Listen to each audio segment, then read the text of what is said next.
Hola, buenos días. Llegamos ya al fin de la semana laboral y de verdad es un gran gusto que esté en sintonía de TVO Canal 23. Les saluda Medardo Alfaro, saludando también a aquellos, a la diáspora que siempre está en sintonía de nuestro programa y a usted que nos ve en la zona oriental, toda la zona oriental, a través de televisión abierta en el Canal 23 y a nivel nacional en Cable Tigo y Claro, 23 en Tigo y 24 en Claro. Pero lo más importante que también estamos en todas las plataformas. Hoy vamos a tener dos conversaciones muy interesantes. A primera hora vamos a conversar con el alcalde Saúl Meléndez, el alcalde de Mexicanos, a quien le damos ya la bienvenida. Señor alcalde, es un gran gusto tenerle. Bienvenido. Muchas gracias, Medardo.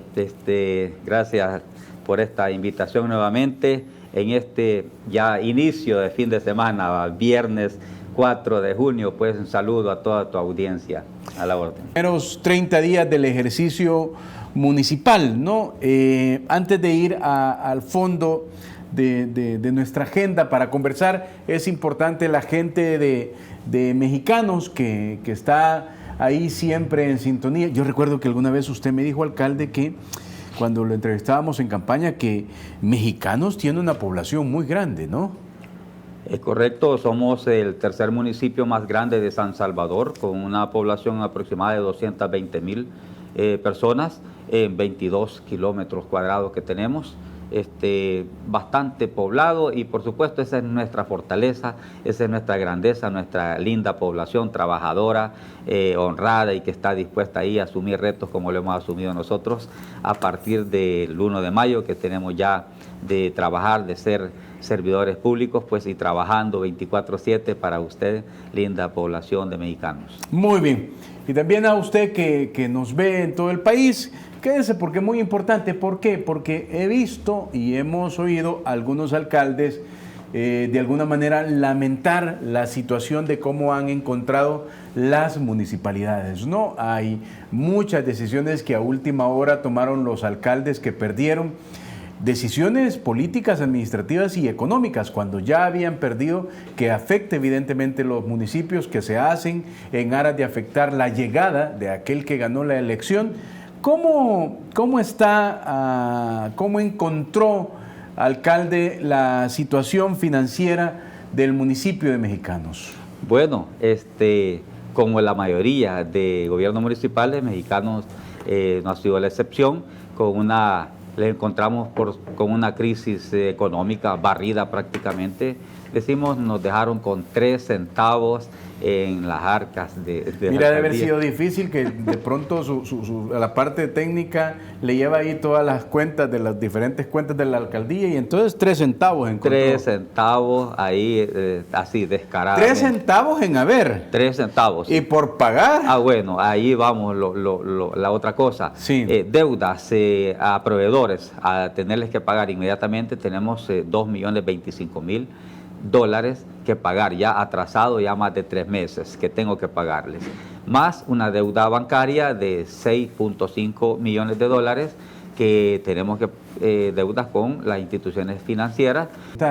A ver, usted encuentra un último crédito hecho ahí, entiendo yo, por el alcalde saliente de $3.2 millones. ¿Lo hicieron a última hora? O digamos fue a principios de este año o a finales de este año? Me imagino yo, no sé si le ha quedado chance ya de ver las cuentas, que esto tenía un justificativo. ¿Hicieron algunos proyectos o va a tener que terminar unos proyectos en ejecución? Que es complicado porque, digamos, no son proyectos que haya visualizado esta administración. ¿Cómo está? ¿Para qué fue justificado, alcalde, este crédito de $3.2 millones? Bueno, fueron en 3 préstamos que hicieron en cooperativas, okay, en instituciones bancarias del sistema privado, algunas justificadas para inversión, otras justificadas para pago de salarios que tenían atrasos, pero el problema es que eso no se dio la inversión en nuestro municipio.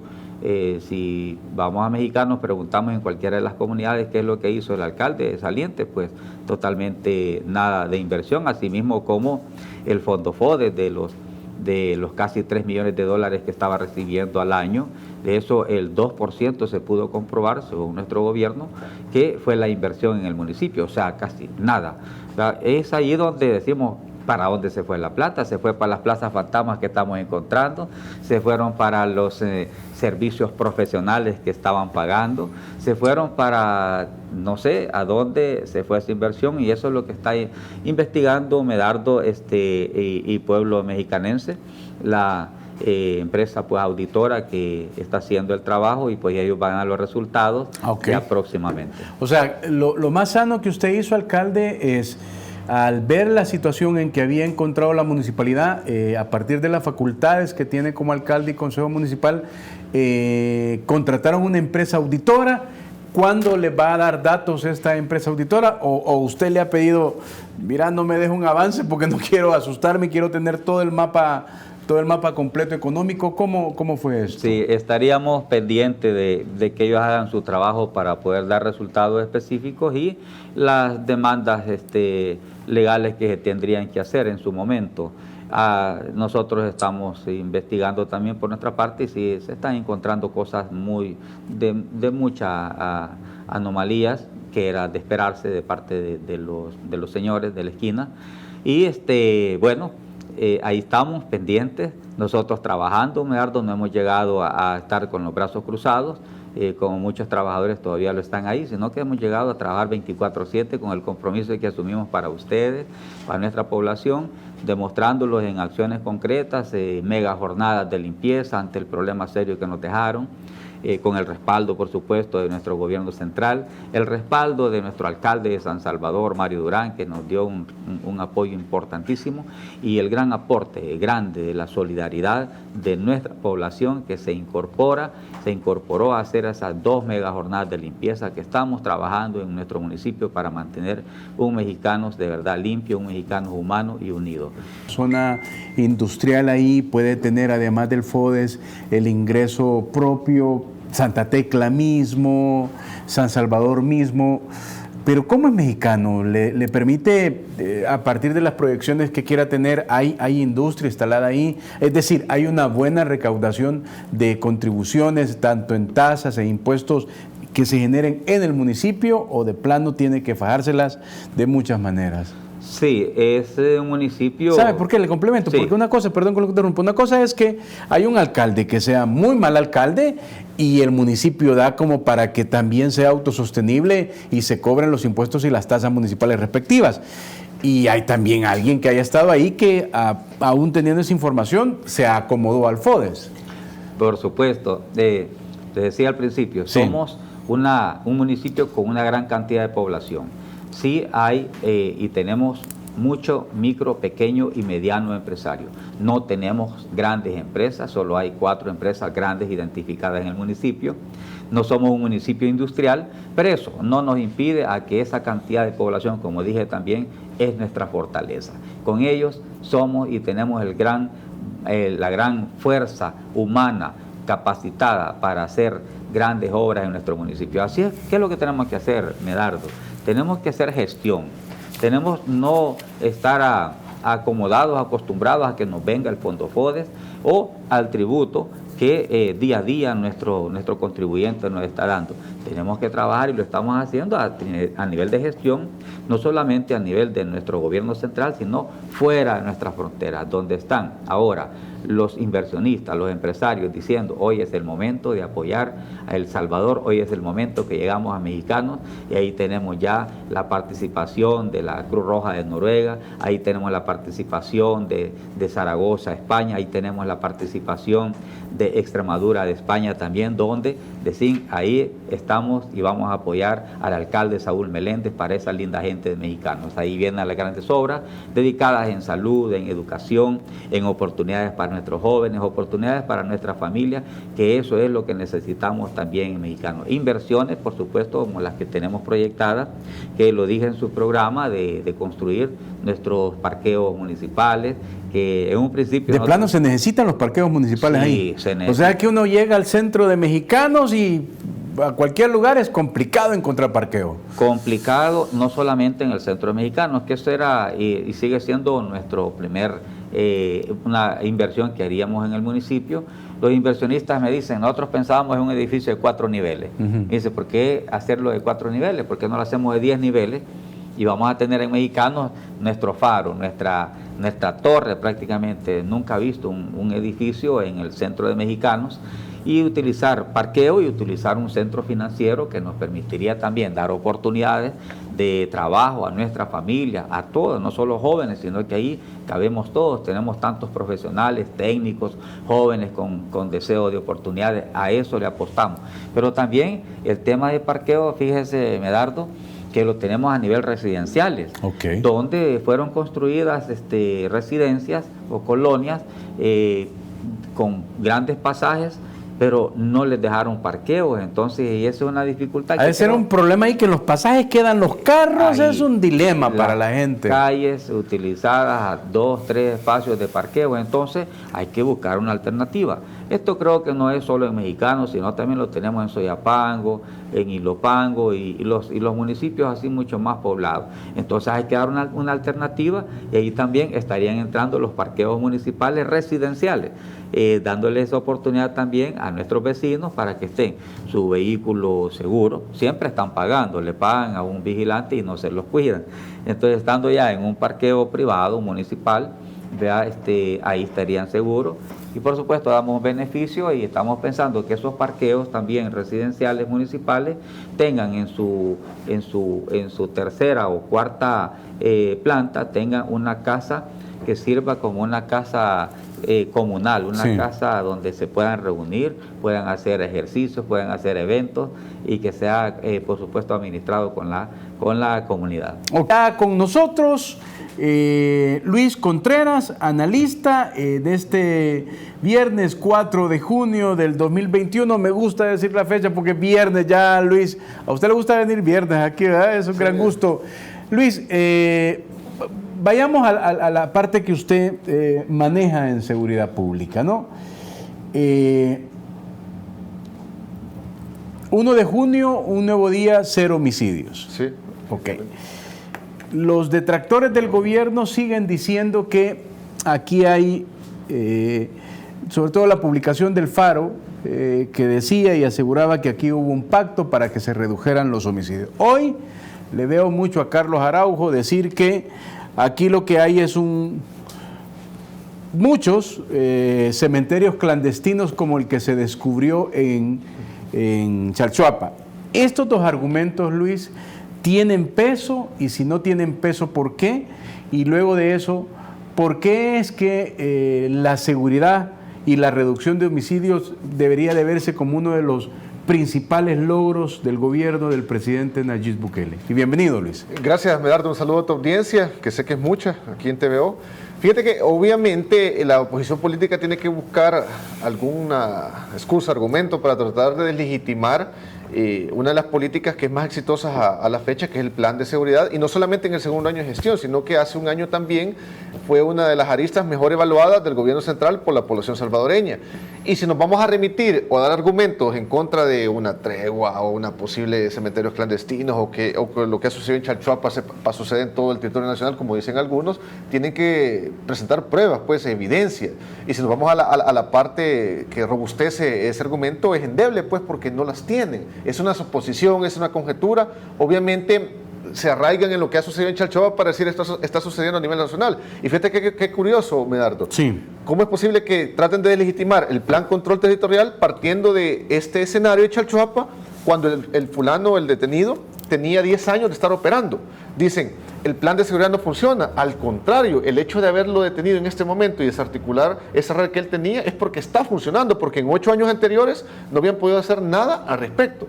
Eso es importante destacarlo, porque obviamente la operatividad, la inteligencia, la investigación policial lleva su tiempo, y así sucesivamente se han ido desarticulando una serie de estructuras criminales que a la fecha ya están en proceso de judicialización. Voy a hacer hincapié en eso porque se escucha muy interesante, No, Luis. O sea que desde su perspectiva, el plan control territorial sí funciona. El caso es el caso de Chalchuapa, porque hace 10 años fue que el sujeto comenzó a operar y pasaron 8 años de los dos gobiernos del FMLN. Que pasó desapercibido. Y no ocurrió mayor cosa. Exacto. ¿Y qué hacen los periodistas que son antagónicos al gobierno? Buscan decir que la policía no tiene rédito alguno en este caso, porque si no hubiera sido por la lamentable muerte de esta persona, una mujer que pidió auxilio. Sí, no dijeron que llegó tarde la policía, ¿verdad? Obviamente, si hubiera llegado tarde no se hubiera detenido, en el sentido que la operatividad fue buena en el momento de la captura. Mira, difícilmente ese tipo de escenarios se pueden prevenir. Obviamente la psicopatía, los psiquiatras ya lo han explicado, que son unas cuestiones disociales que no es tampoco la regla aquí en el país. Aquí en el pasado teníamos masacres,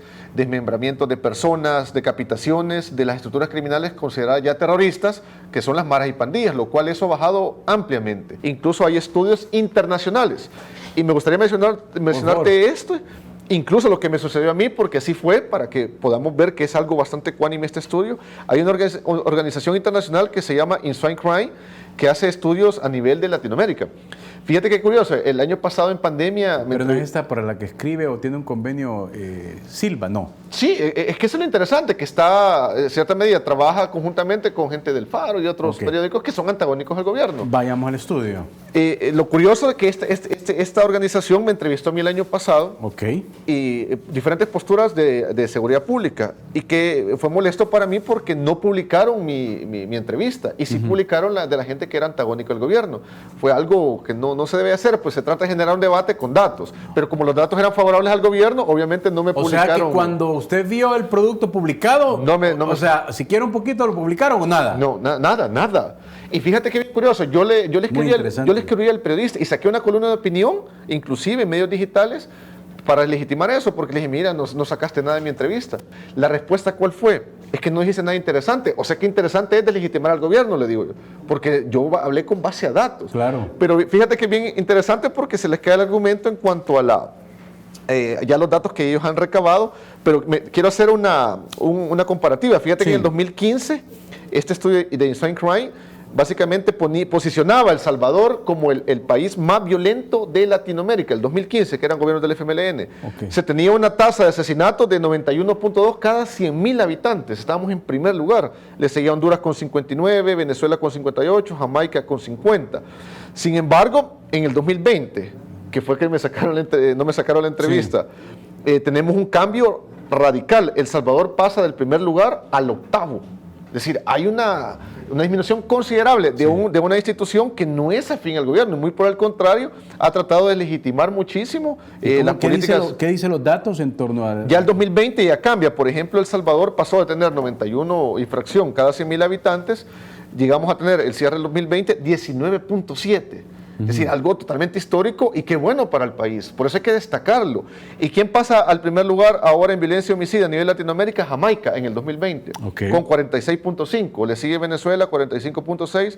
Trinidad y Tobago, México, Belice, Colombia. Inclusive hay varios países muy por encima de El Salvador. Y los datos no mienten. Siempre hay que robustecer los argumentos con esto. Pero cuando viene la oposición política y dice que hay más fosas clandestinas, que el plan no sirve, pero te lo dicen con algo insustancial prácticamente, porque no te lo reflejan con datos. Mencionan de una posible tregua cuando sabemos que en su momento inclusive en centros penales se hizo la mezcla de pandilleros, y cuando estos que acusan de tregua se oponían a esa mezcla, cuando criminológicamente no hay algo que te explique científicamente que tienen que estar separados. Muy por el contrario, yo lo mencionaba hace poco en otra entrevista televisiva, que eso les permite incluso romper esa comunicación que puedan tener de los reclusos que son de la misma pandilla Omara y que se tienen confianza. El hecho de haberlos mezclado les entrampa ese tipo de comunicación al exterior. Obviamente se ha logrado muchísimo, no solamente en la operatividad policial, porque a veces las personas puedan confundir de que el plan de seguridad solo le compete la persecución del delito, lo cual no es solamente eso, es una arista. Porque en redes sociales, si tú colocas que ha desaparecido una persona, y muchas veces las autoridades lo han mencionado con datos, que no necesariamente ha sido asesinada ni secuestrada, sino que se fue con la pareja, se fue al exterior ilegal, y las personas comienzan a difundir esto, y obviamente la oposición retoma estos casos y comienza a tratar de legitimar el plan de seguridad, haciendo creer a las personas de que esto ha aumentado, lo cual no es así. Luis, en base a los datos que usted maneja, las desapariciones han bajado desde que entró este Definitivamente, gobierno. con respecto a lo que veníamos del FMLN, y no son datos míos, yo les he tomado estos datos de las autoridades, por eso es importante mencionarlo. Lo que pasa es que aquí estamos acostumbrados a la rumorología, pues obviamente en política, tristemente a veces eso tergiversa la verdad. Y por eso es importante que la gente maneje esto con suma precaución. Ya lo decía el ministro de Justicia recientemente, el señor Villatoro, que había que ser prudente con las redes sociales. Y estoy de acuerdo con eso. Pero la oposición que dice, ya nos quieren censurar, lo cual tampoco es cierto, sino que... Sí, yo lo veí como un salvadoreño, como un funcionario de primer nivel.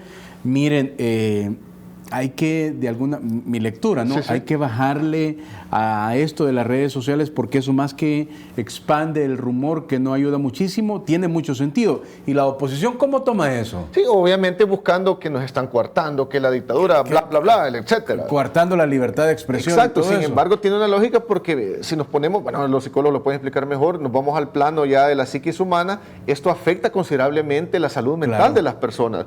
Ya no se diga de familiares que realmente tuvieron algún desaparecido real, que lamentablemente falleció, viene a seguir mermando su cuestión emocional. Lo que sucedió en Chalchuapa, por ejemplo, lamentablemente es algo condenable obviamente y esperemos que paguen las personas culpables sobre ello, pero buscan inclusive difundir las imágenes de los cadáveres. Eso no es bueno inclusive para las personas de los familiares que han perdido a estas personas.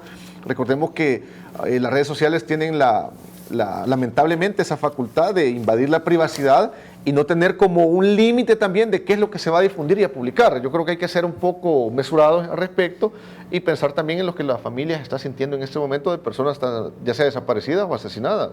Siempre, ¿no?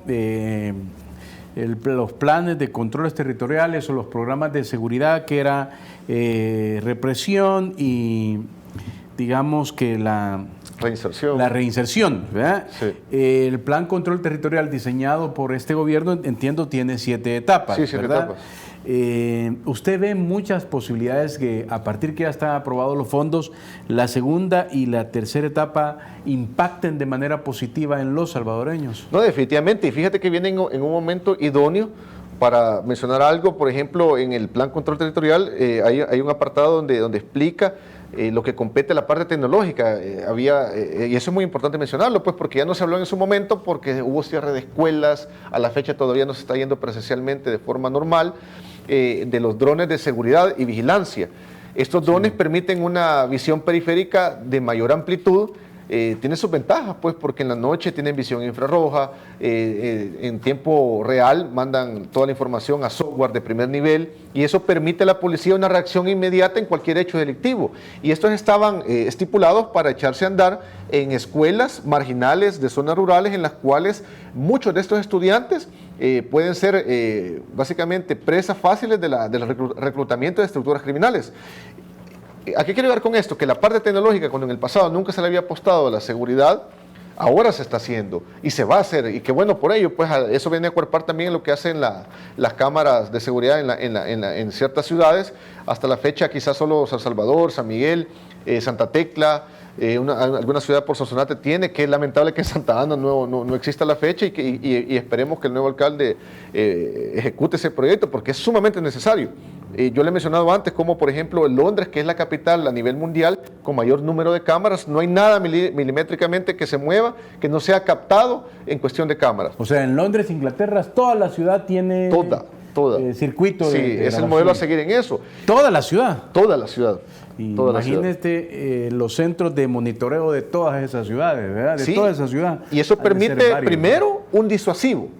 Bueno, lo que ha sucedido en Santa Tecla, hay que hablar, hay que hacer ecuánime en el análisis y Santa Tecla, el escudo Tecla es uno de los mejores del país y han detenido infraganti a muchos delincuentes que han cometido robos, por ejemplo en Merliot, y en cuestión de minutos los interceptaba el CAN, que le competía a la policía, pero ahí podemos ver cómo se puede ir mejorando este tipo de sistematización con las cámaras de seguridad, modernizarlo, porque obviamente los software van quedando, muchas veces tú sabes que la tecnología va quedando desfasada, hay que irlos actualizando. Y qué bueno que el presidente Bukele siempre ha sido una persona que le apuesta todo de primer nivel y lo hemos visto. Lo hemos visto en carreteras, lo hemos visto en una serie de obras de infraestructura que en el pasado era una mediocridad total, en su totalidad. Bueno, podemos mencionar lo de Subcity, pues ese paso de nivel que... Hay alguna gente que dicen, perdón, que todavía siguen afectando muchísimo las extorsiones. ¿En qué etapa de estos del plan control territorial se va a ver claro que las extorsiones van a bajar? Fíjate que ese tema ya se estaba contemplando previo a la pandemia. Inclusive el ministro de Seguridad en aquel momento iban a hacer un trabajo coordinado con el exfiscal, y ya no se pudo como ejecutar porque se vino la pandemia y entrampó, me imagino que así como en seguridad, en una serie de situaciones como economía, salud, ese tipo de problemáticas. Sin embargo, hoy que hay una disminución de violencia homicida, el extitular de seguridad mencionó que ahora era el tema de las extorsiones. Es decir, que va de forma paulatina, paso a paso. De hecho, cuando el presidente nombra al actual ministro de Seguridad, dice que debe de, o sea, de acuerdo un poco el ejemplo que dice el presidente, seguimos teniendo 3 homicidios al día, pero hay que enfocarnos para bajar esos 3 homicidios. Y ahí tenía que ver también mucho lo de las extorsiones. Sí, por eso es una profundización, porque recordemos que la mutabilidad en la operatividad criminal siempre se va a dar. Incluso con el despliegue de la focalización que se hizo en ciertos territorios, ya la estábamos viendo. Por ejemplo, en Santa Ana se daban casos que ya la renta ya no la iban a traer de forma presencial, sino que buscaban que les hicieran depósito. Y eso se conoce a través de investigación policial. Y qué bueno que se haya descubierto, porque así también llega un momento que se... Eso siempre fue así. Se procede a la detención. No, pero yo me refiero, por ejemplo... Que era por depósito, me refiero. No, pero me refiero que en ciertos lugares o a cierto rubro no. Por ejemplo, este caso que te menciono salió en los periódicos, fue a los taxistas del centro de Santa Ana, que siempre mandaban a una persona, pero después ya la persona no quería aparecer, por la presencia policial. Porque recordemos, para que la población lo entienda, la presencia es el primer nivel de fuerza. Porque muchos, por ejemplo, hoy que está sucediendo lo de Sur City, cuando ven militares, policías, tú sabes, los detractores comienzan a decir que está militarizado, etcétera, etcétera. Es que esto es un disuasivo del delito, la presencia policial. Es decir, sí, porque si yo veo un elemento de la policía o del ejército allí, y soy delincuente, me la pienso. Cualquiera puede ponerse en una posición empática. Y estamos teniendo la visita de más de 50 países. ¿Cómo es posible que no van a enviar a la policía? Sí. Inclusive, yo me di una vuelta el fin de semana y el tráfico estaba normal. Uno puede pensar, se va a hacer un relajo en cuanto al tráfico, que por la actividad, nada que ver. Es decir, que lo han manejado muy bien, pues inclusive hay personas que se han decantado siempre por ser oposición política, que han reconocido que este evento va a traer mucho renombre a El Salvador, obviamente, y eso trae inversión, porque recordemos que las cosas no están desvinculadas de la otra, pues si la seguridad pública, la seguridad ciudadana son atractivos para inversores. Un ejemplo, con gobiernos del FMLN se tuvo mucho, a eso le agregas que sumaron muchos impuestos nuevos, la inseguridad se acrecentó. Para dar datos concretos, con Mauricio Funes se tuvo más de 17.500 asesinatos en su quinquenio. Con Salvador Sánchez Serén se acrecentó a más de 23.000 en los 5 años, es decir, fue un rotundo fracaso. Por eso es que ahora, obviamente, ese partido político tiene una atomización evidente, pues, y no pueden venir a delegitimar el plan control territorial cuando ellos en sus 10 años de gobierno lo hicieron fatal. Por eso es importante mencionarlo, pues, y que la población lo conozca, cómo es que el plan control territorial, la operatividad policial está enmarcada en ello. No se puede sacar de las calles de tajo a la policía. Obviamente el ejército en su momento sí va a tener que ir desapareciendo de la calle, no como institución, como a muchos les gustaría. ¿Por qué? Porque el ejército no solamente colabora en seguridad pública, en inundaciones, en tormentas, en desastres naturales. ¿A quiénes hemos visto apoyando? El ejército, policía, bomberos. Es decir, es de mucha utilidad. Inclusive entre las compras que anunció el ministro de Defensa estaba un helicóptero también nuevo. Ahora, Luis, hoy estamos a 4, el 1 de junio el presidente dio su mensaje a la nación, el 20 cumple 2 años el plan control territorial. ¿Usted llamaría a los logros del plan control territorial históricos? A partir de este antecedente de estos logros, ¿a qué nos debe de llevar lo que tendría que ocurrir de aquí a diciembre, digamos, que ya se tiene recursos para la segunda y tercera etapa? ¿Será posible que a diciembre uno pueda decir de un mes, 30 días, 20, 25 días fueron sin homicidios? Podría darse, porque si se sigue el mismo ritmo de trabajo hasta la fecha, hemos visto cómo no se ha como le llamamos, bajado la guardia. Ese ha sido uno de los éxitos clave, un elemento clave para el éxito en seguridad pública, que no ha sido algo intermitente como en el pasado. Antes llegaban a sitiar Soyapango una semana y después se iban, es decir, solo era para una cuestión mediática. Y aquellos se iban a otro municipio. Sí, definitivamente. Ahora no, obviamente al inicio del plan se tuvo que focalizar ciertas zonas, ahora se tiene que ir seleccionando otras y expandiendo también la presencia policial. Obviamente la corporación muchas veces no puede dar abasto porque tienes que también, no puedes utilizar a 100% tu recurso humano, tienen que tener sus horas de descanso, obviamente, pues sin embargo la Academia de Seguridad Pública sigue dando policías ahora con una mayor tecnificación, llamémosle de esta forma, mayor estudio, porque ahora son técnicos policiales. Es decir, que la profesionalización de la policía también está mejorando muchísimo y eso es muy bueno para el país. Por eso es que no es bien ingrato muchas veces cuando algunos medios buscan delegitimar por tal vez un mal elemento a la corporación completa, o lo mismo con el ejército.